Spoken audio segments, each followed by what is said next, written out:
Okay, welcome to Parent Conversations. I get the privilege of being host as well as guest speaker today. We're talking about back to school savings tips. And the reason that you get to hear from me is because, well, finance it's kind of my, kind of my thing. Although that's not where my degree is, it's a passion of mine. And back to school kind of fits in that. While I've been an empty nester now for about, well, shoot, it's been over 8 years. I'm maybe a little bit out of the loop as far as getting kids ready to go back to school, but I did raise 4 daughters, and daughters like new clothes. And I can't imagine that back to school savings has changed a whole lot, and the whole savings thing and getting a good deal and budgeting is kind of my jam. So that's why I'm here today, to share some ideas with you. Now, that being said, if you have any comments, put them in the chat. I'll be watching it, or unmute yourselves. This is definitely a conversation. It's not a speech. I've kind of come up with some talking points, and I'd love to hear extra ideas. Things are a little bit different. Doing a little bit of research, I've noticed that there's more online things than there were even 10 years ago. So you guys might have more, you with kids in school might have more resources in that department. So while we're talking, I want you to keep 3 areas of focus kind of in the back of your mind. Budgeting, knowing when you're getting a good deal, and teaching both of these principles to your children. You can include all of that throughout this whole process. A lot of parents spend a lot of money on items that their kids need and want when they return to school, but you don't have to do that. When you're actively practicing some of the money saving techniques that we're going to discuss for your needs and wants, it's going to be a natural thing for your child to accept them for their needs and wants as well. And as far as that goes, I've probably said this before, more is caught than taught when teaching kids about finances. They will learn more through the example that you set as parents and watching you do what you do. If you pull out your credit card and just don't pay attention to the bottom line, then when the bills come due, you have a meltdown. They're gonna recognize that that's how it's done. And we do not want to instill that in our kids, regardless of how we were brought up and our practices to date. So hopefully you've been either following my blog for a while, or you listened to Parent Conversations in March when we spent the whole month talking about teaching kids about finances. And hopefully you've gotten on board with some budgeting, and maybe you've got some money set aside to take your kids back to school shopping. If not, now's a good time to start. It's always a good time to start budgeting and cleaning up your act where your finances are concerned. If you haven't planned for back to school shopping, you're really going to want to take advantage of some of the tips that we're going to discuss. Okay. I don't have corona. It doesn't matter, we're on Zoom, but I'm just getting over a cold, and I keep clearing stuff out. It just, I'm sick for like a day, and then it takes 3 weeks to clear out whatever's there. So anyway, so if I have to stop and take a drink, I'm going to apologize in advance. So before you begin to shop, I'm going to ask you to involve your child in a discussion about needs versus wants. I want you to always include them in the budgeting process. They need to understand that money is finite. It is not never ending, even though credit card companies make us seem like it is. You want it now? You don't have to wait. You just charge it. It's fine. No, it's not. Have your kids help you make a list and specify which items are needs on that list and which ones are wants. It's not everything is going to be a need. There are going to be some needs probably, but I would be willing to bet that at least half are going to be wants. Here's a good time to see what the teachers have to say. A lot of teachers at back to school time will provide a list of required items. Many schools offer that list. If you aren't sure what recommended school supplies a certain teacher has, I call the school's front office. I think most secretaries, you know what, I know most secretaries are back. It's August. Teachers really only have the month of July off, and the administrative staff goes back pretty early into August as well. Get in touch with the teacher or call the school. The districts have district websites have email information. You can at least do that. Look through the list once you get it and see what you already have that you can cross off. Chances are pretty good your kids did not use every one of their school supplies that they had last year. In fact, I'm going to suggest that you take an afternoon, a whole day if you need to, and figure out what you have versus what they really need. Do some pre-fall cleaning. Go visit that little corner or closet or kitchen drawer that collects all the extra pencils and erasers, or that shelf, I don't know, in the linen closet where all the notebooks get stuck, that wherever it is, everybody's got that spot. So go clean that out. Have your kids look in their rooms, under the bed, in the toy box. Sometimes you never know where kids put that kind of stuff, but I'll bet you there are brand new erasers, probably some pencils, folders, notebooks, whatever you need. Then let's have a fashion show. Have your kids try on their clothes from last year. See what still works. Now, unless your teenager has grown a foot and 4 shoe sizes like my 13-year-old grandson did last year, you probably have a few things that are still going to work. Last year, he hit me at my shoulder. When I saw him 2 weeks ago, he was this much shorter than me. And he did grow 4 shoe sizes in the last year. So this kid probably doesn't have a whole lot that he can wear from last year. It's a good thing he likes shorts. Basketball shorts seem to work well.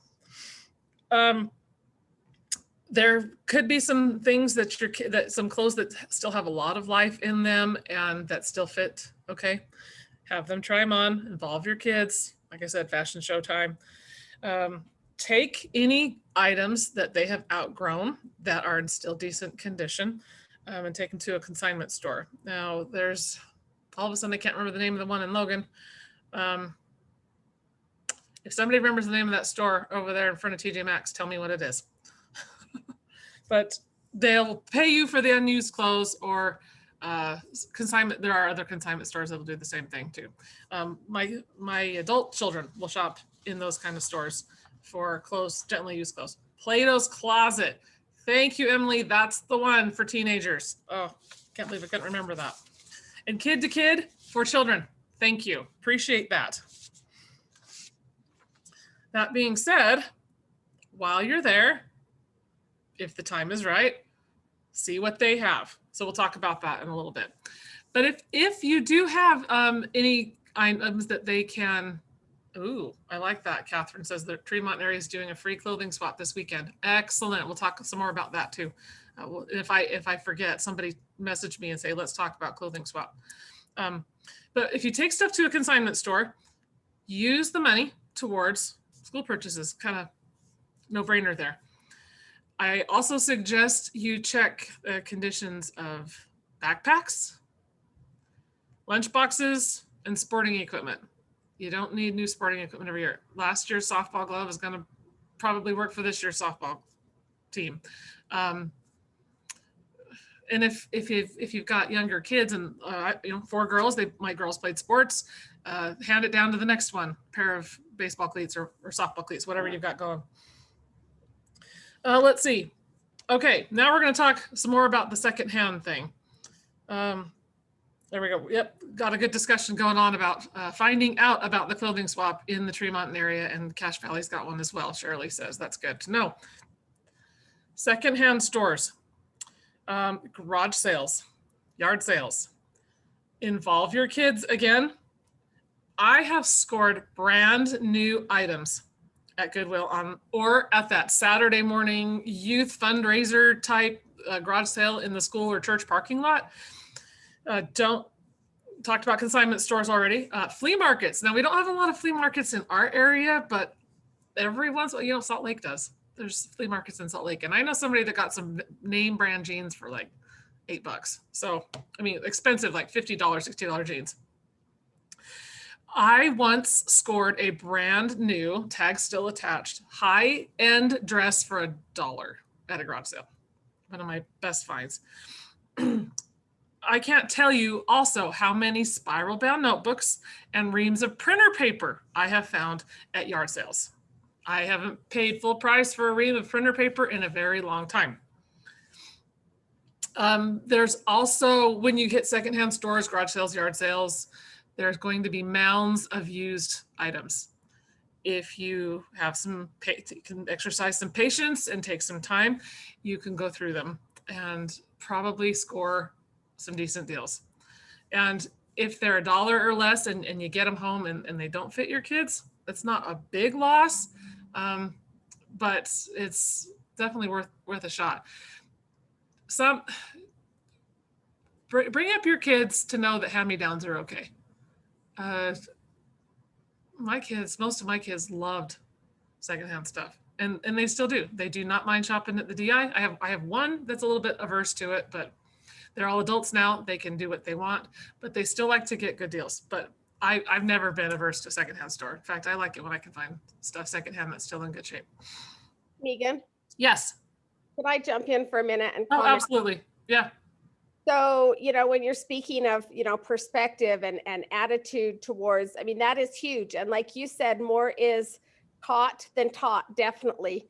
In our family, so when Rick and I first got married, my youngest bonus daughter is a couponer. And in fact, it was really fun. That's kind of how she and I bonded. Rick and I would get up every Saturday morning and we would go couponing with her until, quite honestly, we couldn't fit any more food in the house. It was like, but in our family, and probably Jess is the one that, that has kind of instigated it. In our family, it is cool to find the find. And this is at stores. These are brand new items that there are plenty of savings out there and different ways of saving and whatnot. I mean, whether it's coupons or, with the stores, I mean, different stores have different things going on. But in our family, and when I say family, we're talking extended. I mean, all of her, her siblings and now down to the grandkids. The cool thing is to find it, like, for example, if there's a shirt and we say, oh, I really like that shirt, that looks really cool, and they'll say, oh, I got it for $2, and then it's like, oh, I like it even more. Yeah. I mean, in our family, that's the cool thing, is to spend as little as possible, not to spend a lot. If somebody were to spend a lot on clothes in our family, they probably wouldn't even tell anybody. They would be right. That makes sense. Yeah, make it almost like a competition. So some of you know, maybe some of you don't know that I sell online. That's one of the things that I do, and I've been doing it for almost 20 years. And it's awesome to find an item. I've used, some sources have been garage sales and secondhand stores, and to find an item for $3 or $4 and sell it for $50. Now, not everything happens that way, but I remember a number of years ago shopping at, it was a Deseret Industries. I found a brand new child's Sacramento Kings jersey, and it was like $3, and I sold it on eBay for $30. And just the other day, I bought something at a discount store local for $3.50. It was a pair of men's shorts, actually, and sold them for $45. So go me. So anyway, I know that's not back to school necessarily, but hey, you can score the same kind of deal if you're looking for it. So speaking of discount stores, Ross is a discount store, TJ Maxx, Marshall's, Burlington, Sierra. There's probably a few out there that I haven't hit on, but those are the ones I'm familiar with. There's discount stores are becoming more and more popular, and there is one in Logan called the Big Deal Outlet. They are they're a chain. There's one in Ogden. There's one in Layton, Utah. And what happens is they buy pallets of overstocked or liquidated items from big box stores, and they sell them at half or sometimes better the cost of what you would pay for it at one of those large chain stores. Check those out. There's some pretty good finds in those stores as well, and most of the stuff is new. Every once in a while you find something that's that appears to not be new, like it's out of the packaging or something, but it's new items. I've had some good finds in there as well. Dollar stores and office supply stores. If you are short on the items that they offer, some of the like the notebooks and things. The big box stores will have more favorable prices on the everyday supplies that you need than say a little shop would, especially if you're buying in bulk. So consider that. But we talked about that. Yeah, we talked about dollar stores. Great. So keep those things in mind. They're not necessarily going to be the most up and coming thing that everybody has, but it can work for your family. I didn't do a lot of this when my kids were in school, but I do now. I shop online. Raise your hand if you shop online. Sometimes online stores will have killer sales, and then they offer free shipping on top of that, or free pickup at the store. I've done that with Kohl's, clearance online, and used my Kohl's cash and a 30% off coupon that came in the mail, and really scored some good deals. Let's see. Absolutely, Emily says yes. My sister was telling me about a score that she had at Kohl's not too long ago. I think she made a return, and she had a coupon. She had all this stuff, and she bought like a whole new outfit for like $2. And she said she walked out, threw the bag over her shoulder, and she had one of her sons next to her. She goes, and that's how Mama does it, because that's not how her husband shops. He likes to spend a little bit more than she does, but it was a lot of fun. There's just go ahead. I was just gonna say, and if you know your stores and you stay on top of things, I mean, even the really nice brands and whatnot. I mean, when you've got going out of business, or like moving. I remember one time when the Dillards was leaving Logan, I got Lauren's entire shopping. I mean, she got $50, $60, $70 outfits, and I got them for $5. I did all of her school shopping, and of course that doesn't happen all of the time, but keep an eye on that. I know Jessica, the one I was just telling you, she's been out here for the summer, and they just headed back, and she was super excited because so they live in Oklahoma now, and apparently they have a tax-free weekend where we're going to talk about that. Yep. Okay, perfect. So she was super excited. She's like, I'll be back in time for tax-free weekend. And I thought, of course, Jess would. Of course she would. Well, speaking of sales and Dillard's, I've been told recently that in September, Dillard's has a killer shoe sale. And I know that Al's does too.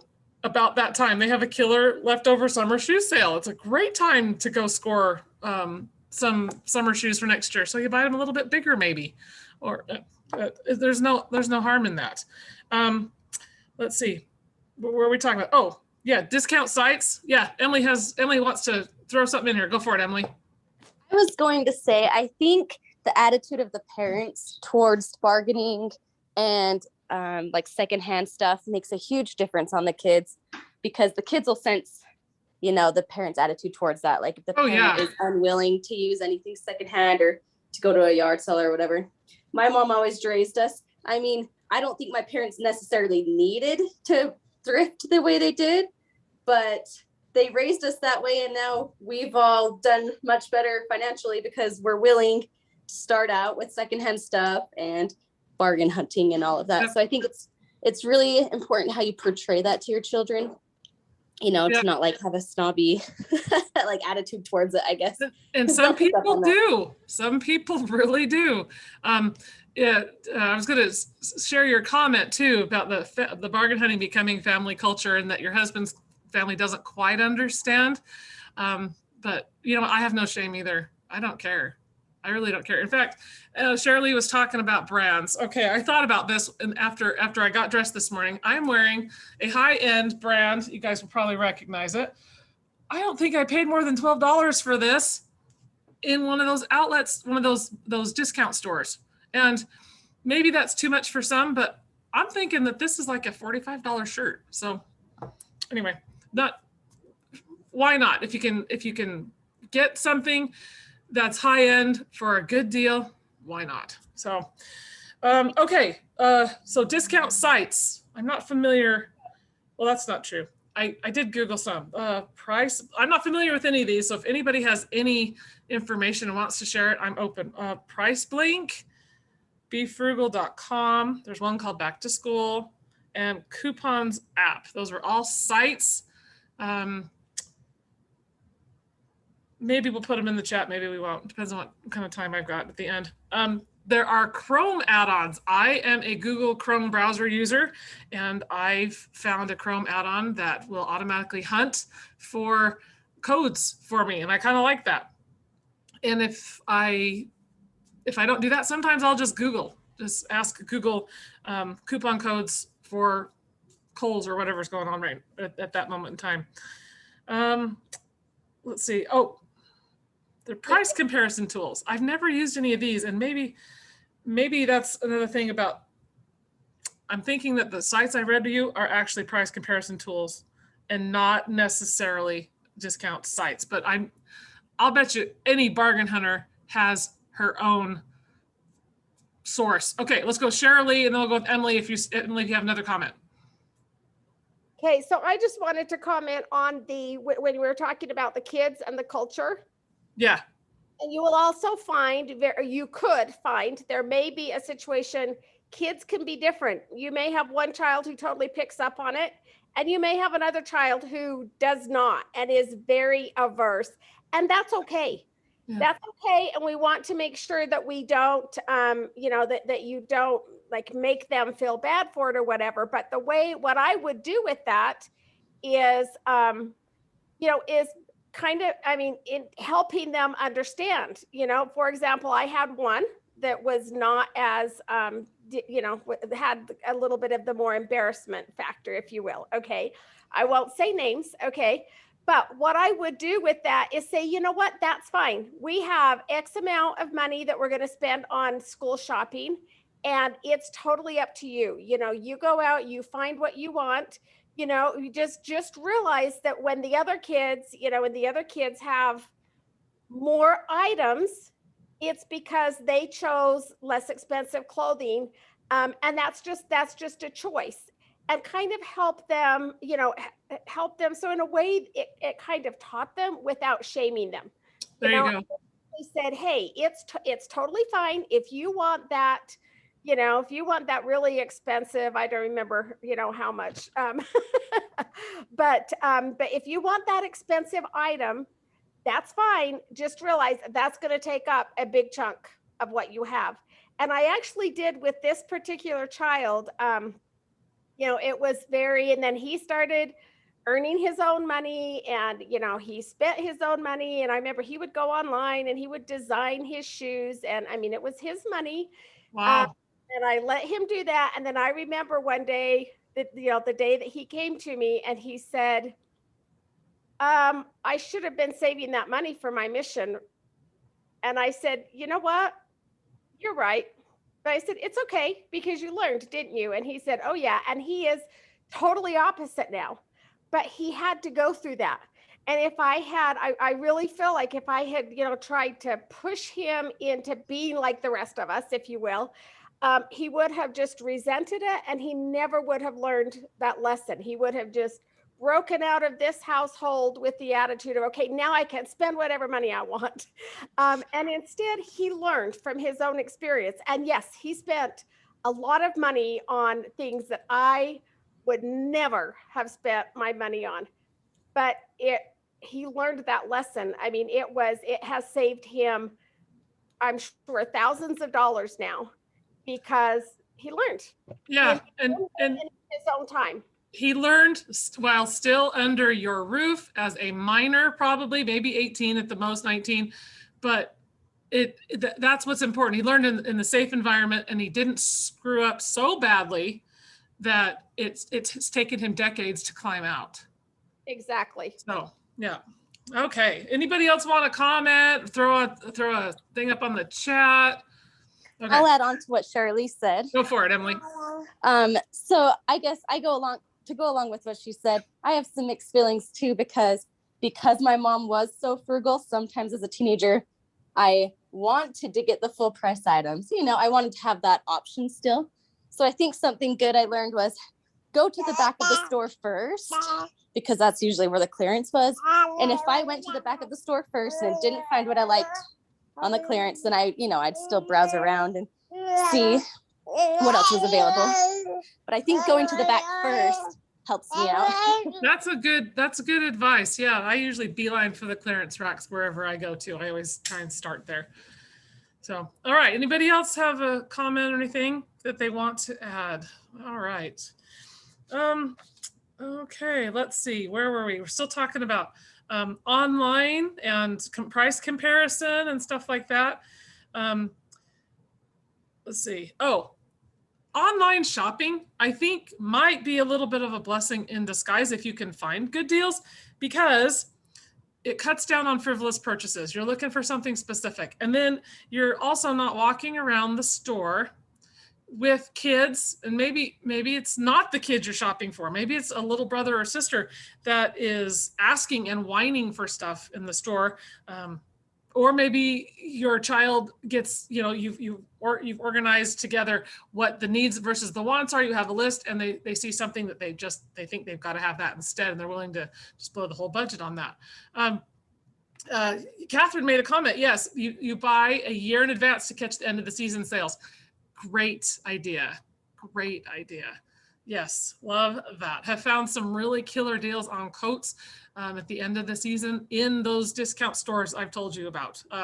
Even in the Big Deal Outlet, brand new, high-end, expensive name brand coats for like $15. So, all right. So let's move on. The next thing I want to talk about is just don't be afraid to be a little bit plain, because your 15-cent Waite folders gonna hold your paper, your homework, your kids' homework, just as well as the $3 unicorn folder is gonna hold the paper. So consider supplies that are geared towards adults. They're boring. The basic colors, red, black, blue, whatever. Sometimes white. Notebooks and binders that are made for kids are decorated, and they are far more expensive than the adult equivalents. So let your kids take some ownership here and dress up a plain white folder with stickers, markers, paint, glitter, what other craft supplies you have at home, even duct tape. Okay, lots of fun things can be done with duct tape. Yes, Catherine, she caught on exactly what I was saying. Have them decorate it themselves. Now, when I was in school, a million years ago, we were required to cover our textbooks, and we didn't buy book covers. We made them out of paper bags. Now, I know paper bags aren't as easy to come by as they used to be, but you can still find them at the grocery stores. And I am sure if you don't know how to make a paper bag book cover, there's a video on YouTube that can show you how to do it. If I sat down and figured it out, I could probably do it like that. And I remember helping my kids do that. Another suggestion, buy items like pencils, notebooks, notebook paper, whatever, in bulk. This technique is probably most effective for households with multiple students, but single child families can benefit if you consider teaming up with friends or other family members. You get those extra savings on some basic supplies. If your child needs a lot of books, you could consider checking out an online ebook library. That did not exist when my kids were in school. There's one that I did a little bit of research and found this name, but I did not look at it. It's called Scribed. I'm gonna just type in here what it is. There you go, Scribed. So check that out. Also check out your local library. Libraries have more and more ebooks all the time, and you can borrow those for free. And that takes me to another idea. If this fits your needs, and while items like online ebooks probably work best for college kids, some high school students take concurrent enrollment classes, and that we could talk a whole nother segment on concurrent enrollment classes. I'm going to take a break and see if Emily, is your hand up from last time, or do you want to make another comment? No, sorry, I'll take it down. Oh, you're good. Okay. Yeah, concurrent enrollment is a fabulous way to save a lot of money down the road. So encourage your high school kids to take concurrent enrollment classes. If you don't know what that is, let me just give you a brief overview as I understand it. Kids can take classes in high school and pay for the cost of the class as you would pay for normal high school classes, maybe a little bit more, and they get college credit. I did have one of my kids do that, and I think she had enough concurrent enrollment credits when she went away to Dixie State. I think she was almost a sophomore. So she completed like her entire freshman year with concurrent enrollment classes. I have no idea if that option even existed when I was in high school a million years ago. It might have, and if it did, I sure missed out. So Yeah, it probably did not, but there are a lot of kids that show up at college as a sophomore or almost a sophomore. And you guys, that's thousands of dollars. yeah. Thousands of dollars that they have saved. The other thing is AP classes. And so if there are AP classes, that can also help. Awesome. Okay, thanks, Shirley. This next few things might be geared to those older students, but things like graphing calculators and computers, college textbooks, other school supplies, sometimes can be rented cheaper than purchased outright. So check into that. If you've got more than one child and they're close to the same age and this fits the bill, have them consider sharing some of the expensive school materials in order to mitigate your costs. Like we talked about, let's see, thinking concurrent enrollment again. College students who are taking the same classes might likewise opt to share textbooks in order to save some extra money. And sometimes the version of the textbook that's not the most up to date is going to be fine. They might have changed just a few things in there. Sometimes you can even figure out what that is and get that from somebody else. But just the most recent version of the textbook isn't necessarily set in stone. You can sometimes go a few versions older. And if you're shopping online, the price difference is incredibly huge between the 17th edition and now, which is the 18th edition, even though teachers require it. It's not changed that much. Another tip is to go off brand. I think that's pretty self-explanatory. I don't know if there are brands of school supplies out there that are like popular now. Trying to think of what, like Mead was big when I was a kid, things like that. I'm sure there's others. Just go maybe with an off brand. And by the end of the school year, I think all binders are pretty beat up and you have to tape the ends with duct tape anyway. So, and it just makes them look cool and well used and you look smarter that way. Be savvy about your deals. Make sure that the deal you're getting is really a good deal and that the product is really something you need. Because if your kid isn't gonna use it, it doesn't matter what kind of deal it was, it's a waste of money. Make sure your kids are going to use it. Make sure you know what the prices are and if you're getting a good deal. Here we come with the tax-free weekends. I'm going to guess Utah doesn't have one of these. And the only state that I was aware of that had one was Florida. And it's because of my business. That's why I know Florida had a tax-free weekend. But apparently Oklahoma does too. And there's some other tax-free weekends out there. So buy at the right time. Shop on those tax-free weekends if you've got one. Let's see. Oh, This was my favorite hint that I came across this year. Buy after Labor Day. School supplies drop after Labor Day. So if you can, you know what, you could probably get away with it. You've probably got a notebook from last year, and then go in after Labor Day and buy everything else you need. You probably can find a pencil or a pen hanging around the house. So wait until after Labor Day if possible. Now, if there is some really hot, trendy supply that your kid just has to have, that they've decided that that's it, those are not going to last till after Labor Day. Keep that in mind. Go ahead and if you have to have that, you're going to have to look, and you're going to have to get it when it's available, because some of that stuff just sells out really fast. Okay, when you're actually ready to hit the store, when you're actually ready to go into that brick and mortar store, I'm going to suggest that you lay out in cash ahead of time the amount of money that you have budgeted for back to school needs and wants, and then take that cash with you when you shop. Help make your child responsible for it. And throughout the shopping process, have them help keep track of what you've spent, what is left, what's left on the list, and let them actually pay for the items. Hand them the money, let them walk through the line and do it. They see how much is left before moving on, so that it gives them a sense of ownership. They're more likely to be satisfied with what they have when they're the more ownership, the more involvement that they've got.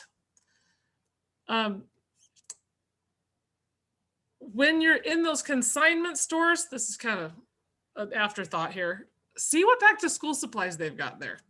Doesn't hurt. Now, if there is a big ticket item that your kid just has to have, and you've decided, you know, that's not a bad deal, but it's really more than I think we should spend, consider cost sharing with your child. Say, hey, I know you want that $50 backpack. I'll go halves with you. And when they spend their own money, they do tend to take better care of things. I had a friend in high school that worked all summer and bought her own back to school clothes. And I went back to school shopping with her, and she had the hardest time making up her mind. And at one point she said to me, and I'll never forget this, it's really different when you're spending the money that you've earned. And yes, they're more likely to take better care of it. If whatever it is, I guarantee you, if your teens pay for their own phone or half of their own phone, they're going to treat it better, and they're going to be less likely to just throw it at the wall when they're frustrated with it. And I know that happens. My kids didn't do that, but I've been told that some kids just do that. Yeah, Shirley, go ahead. I was just going to say, I can't tell you how many times with my kids, like they would ask for something and I would say, well, you can go ahead and buy that with your money. And they would say, I'm not spending my money on that. And I would say to them, so if you're not willing to spend your money on that, why would you want me to spend my money on it? But a lot of times that's one way to see how badly they really want it too, you know. And there were times when I would say, you know, okay, well, you can spend your money on that, or, you know, let me give you a little job. I've got some jobs I'd like for you to do, and you can earn the money. And boy, I could tell instantly how important it really was to them, because if it wasn't important, I got this look of, no way, I'm not spending my money, or I'm not working for it kind of thing. And if it was important, then they came to the bargaining table. And then I was in, you know, if they really did, if they were willing to work for it, then I was happy to, you know, go halfsies with them or whatever. Then I was willing to support it. That's a great way to tell how important it really is. That's true. That's true. It's interesting that you say that about saving for something, because my grandson quite frequently he doesn't live too far from me, and he'll come over, Grandma, you got any jobs I can do? And he'll want to go spend the money at like the convenience store. Well, recently he decided he wanted a dirt bike, and he's been saving for that dirt bike. And I have a very large project for him to do in a couple of weeks. And I said, I'll pay you. And he said, how much? And I told him, he's like, okay, I'm on it. So I think he's really serious about this dirt bike. We'll just have to wait and see. It's going to take him a while. But anybody else have anything they want to contribute? Meagan, Because if we're just along with what you were just saying, another thing that happened very recently. So we were over with some of our grandkids, and one of my grandsons was talking about how, well, he went to his dad and he said, Dad, it will take me this much long. He's got an item that he wants to purchase, a bigger item that he's going to build a little business out of. And I was just, the entrepreneur in me, I was just like, oh my gosh, so excited. I just wanted to buy it for him. Oh, That just wanted to go, okay, here's the rest of the money that you need. But then the other part of me, and as Rick and I talked about it on our way home, I was like, you know what? I would love to just hand him that money, but then it takes that away from him. I don't want to take that, just like we've been talking about, that reward, that what's the word I'm looking for? That just ownership, maybe. Well, yeah, and the satisfaction of knowing that, you know what, I worked for that. I earned that. So that's what, I didn't say anything. And then as I talked with Rick later, that's kind of what we came to, was that was the right move to make, because even though I'm super proud of him, super excited about it, and would love to just, hand him that $200 so that he could go buy that right now, I think it would be counterproductive. Yeah. So, But giving him an opportunity to earn some money from you is a great alternative. Yeah, keep that in mind as you're, with your kids. It's better to not give them everything. I know as a parent, we want them to have everything right now, and we want them to have the best of everything right now. That breeds entitled adults. Yep.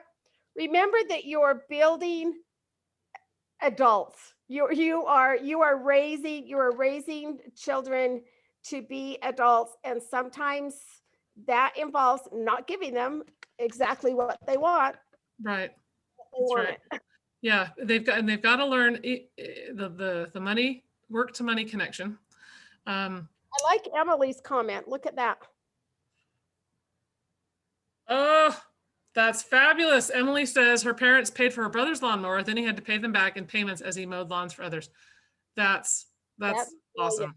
Yeah, so they didn't totally leave him hanging, and they saw his entrepreneurial spirit and they helped. Yeah, I love that. Allowed him to do that and learn on his own as well. Okay, so and like we said, when you work for something, and each of you know that when you've worked for something, that you tend to value it a little bit more. The same goes with back to school clothes and supplies, I think. The same rule would apply as far as I'm concerned. Let them be more involved in the decision making and the responsibility as well. So you can take back to school shopping, and you can kind of kill two birds with one stone. You're going to actively practice smart budgeting techniques and teach those to your kid. And you're teaching your children, well, you're not only teaching the budgeting, but you're teaching them the ownership and everything else that goes with it. That's all I've got today. That's perfect 45-ish minutes right there. If there are no other comments or questions, we will I'll kind of shoot it to Cheryl Lee. Did you want to talk about next week or anything? Give anybody a chance. I'd love to hear from anybody that has had some great comments. Okay, throw it in the chat or unmute yourself, raise your hand if you have anything you want to add. Anything I missed, anything that I should have touched on that I didn't, that we can open up a discussion about. Okay, so I just had an idea. Okay. So Meagan and I are still working on, I just realized we're still working on getting out your parent conversations. I think everyone in here has earned the parent conversation. Prize? The prize. Yeah. So we are going to do that this week. You guys stay on us until it gets done. If you would like to, so we definitely want to do the family experience. We love doing that. But also with back to school night, if those of you that are in the room, we probably don't need to record this either. But anyway. Well, then I can officially say we're done recording, and those of you that didn't attend live are going to miss out. But you can always join us next week. We're going to have a more awesome, you guys. We've got a really fun over the next couple of months. We have a very, very fun schedule. So Good. stay tuned to that.